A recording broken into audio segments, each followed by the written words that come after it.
Welcome guys, and today I'm going to show you how you can change refresh rate on ASUS Monitor. So this is what you'll need to do is basically right click it, click on display settings, then you'll get something like this, and this is my second monitor.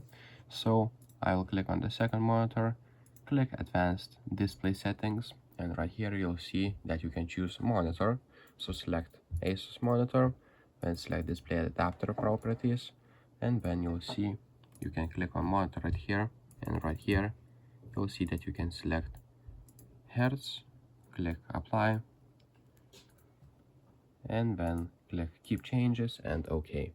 And that's how you change refresh rate on ASUS Monitor. So if this video was helpful, please make sure to subscribe to Guide to Everything, comment down below for the algorithm, and see you in the next one.